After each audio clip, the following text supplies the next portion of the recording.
No आज जी गोष्ट मी तुम्हाला सांगणार आहे त्या गोष्टीचं नाव आहे बिरबलाची खिचडी. बादशहा आणि बिरबल हे नेहमीप्रमाणे दरबाराचं काम आटोपले की फिरायला निघायचे. आजही ते असेच दरबाराचं काम आटोपल्यानंतर आपल्या नगरामध्ये फेरफटका मारायला निघाले. फिरत असताना यमुनेच्या नदीकाठाजवळून जाताना बादशहाला खूप थंडी वाजू लागली. कडक हिवाळा सुरू झालेला होता. बादशहा म्हणाला, बिरबल, इतक्या या कडाक्याच्या थंडीत मला तर या यमुना नदीच्या पाण्यात बोट बुडवण्याचीही हिंमत होत नाही. किती बर्फासारखं थंडगार असेल रे हे पाणी. बिरबला, इतक्या कडाक्याच्या थंडीत कोणी मनुष्य रात्रभर यमुनेच्या पाण्यामध्ये उभा राहू शकेल का रे? यावर बिरबल म्हणाला, का नाही जहापना. ज्याला गरज असेल असा गरजू व्यक्ती किंवा जो खूप लोभी आहे असा लोभी व्यक्ती रात्रभर इतक्या थंड पाण्यात खात्रीने उभे राहतील. यावर बादशहा म्हणाला, ठीक आहे, उद्या दरबारामध्ये मी बक्षीस जाहीर करतो. ठरल्याप्रमाणे दुसऱ्या दिवशी दरबार भरला आणि बादशहानी 1000 मोहरांचं बक्षीस जाहीर केलं आणि सांगितलं की जो कोणी रात्रभर यमुना नदीच्या पाण्यामध्ये उभा राहील त्याला 1000 मोहरांचं बक्षीस दिलं जाईल. नगरामध्ये सर्वत्र चर्चा सुरू झाली. रामय्या नावाच्या एका गरीब मनुष्याने ही दवंडी ऐकली आणि त्यांनी ठरवलं की नाहीतरी भुकेनी तर आपला जीव जाणारच आहे, त्यापेक्षा यमुनेच्या थंड पाण्यात रात्रभर उभं राहून पाहूया. जर आपण उभं राहू शकलो तर आपल्याला बादशहा 1000 मोहरा देईल आणि आपली गरिबी दूर होईल. आणि समजा थंड पाण्यानी कुडकुडत मेलो तरी काही हरकत नाही. दुसऱ्या दिवशी रामय्या दरबारात गेला व त्याने आपण यमुनेच्या थंड पाण्यात उभं राहण्यास तयार आहे हे बादशहाला सांगितलं. बादशहा, बिरबल, शिपाई आणि रामय्या सर्वजण यमुनेच्या काठी जमा झाले आणि रामय्या सर्वांच्या साक्षीने यमुनेच्या पात्रात कमरेपर्यंत पाणी येईल एवढ्या पाण्यामध्ये उतरला.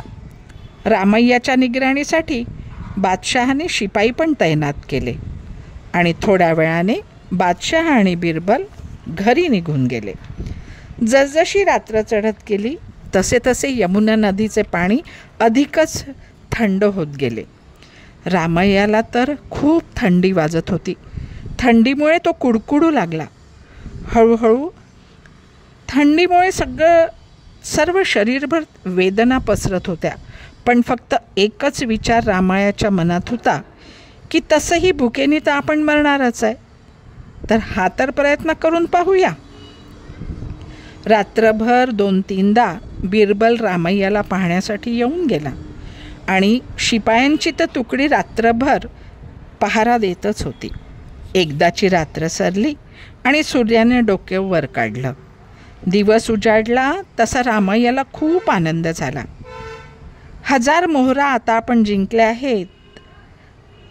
आता आपली गरिबी दूर होईल आणि रोज पोटभर आपल्याला जेवायला मिळेल. या आनंदामध्ये शिपायांबरोबर रामय्या दरबारात गेला. बादशहाने विचारले, रामय्या, पैस तर तू जिंकलेला आहे, यमुनेच्या पाण्यामध्ये तू रात्रभर उभा राहिलेला आहे, पण काय रे रामय्या, रात्रभर त्या पाण्यामध्ये उभं राहून तू काय विचार करत होतास?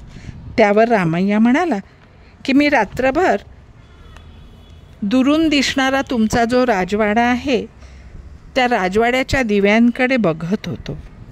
त्याच क्षणी बादशहा म्हणाला, अरे चा, म्हणजे त्या दिव्यांची ऊब तुला तिथे जाणवली आणि म्हणूनच तू रात्रभर तिथे उभं राहू शकला. दिव्याच्या उष्णतेचा तू उपयोग केला आहेस रामय्या, म्हणून तुला 1000 मोहरांचं बक्षीस मिळणार नाही. रामय्याने अनेकदा विनवणी केली पण बादशहाने त्याला हाकलून लावले.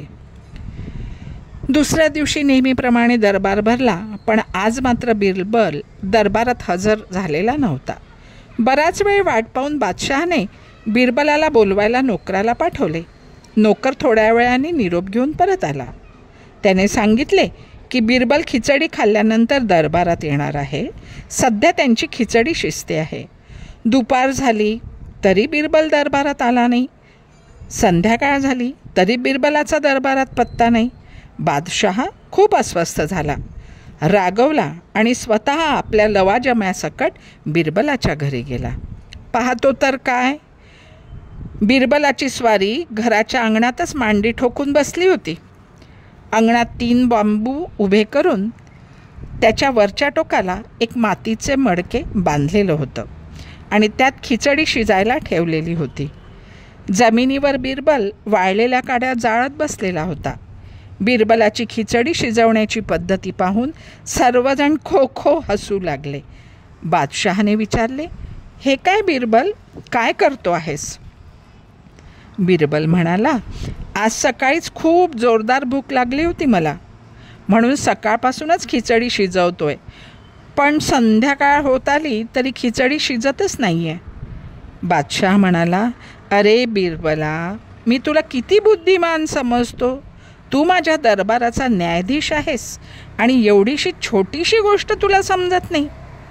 अरे तुझी काड्यांची शेकोटी कुठे आणि तुझे खिचडीचे मडके कुठे? एवढ्या दुरून त्या काड्यांची उष्णता मडक्याला लागणार आहे का रे? बिरबल म्हणाला, का लागणार नाही उष्णता? जर तुमच्या महालातील दिव्यांची उष्णता यमुने नदीच्या कमरेएवढे पाण्यात उभ्या राहणाऱ्या रामैयाला मिळू शकते, तर मग जमिनीवर पेटवलेल्या शेकोटीची उष्णता खिचडीला नक्कीच मिळायला हवी. बादशहा ओशाळला. त्याची चूक त्याच्या लक्षात आली. त्याने लागलीच दुसऱ्या दिवशी दरबारामध्ये रामैयाला बोलवलं आणि 1000 मोहरांचं बक्षीस त्याला दिलं. या गोष्टीतून आपल्याला काय समजलं आहे बरं, की हा जो बिरबल होता ना, तर हा बिरबल इतका हुशार होता. या हुशारीचा उपयोग हा नेहमी त्यांनी चांगल्या कामासाठी केला आहे, न्याय मिळवून देण्यासाठी केला आहे. तेव्हा आपण सुद्धा आपली जी हुशारी आहे ना, त्यावर गर्व न करता आपली हुशारी ही चांगल्या गोष्टींसाठी नेहमी वापरली पाहिजे. आता याविषयी तुम्हाला काय वाटतं हे मला कमेंट करून सांगा.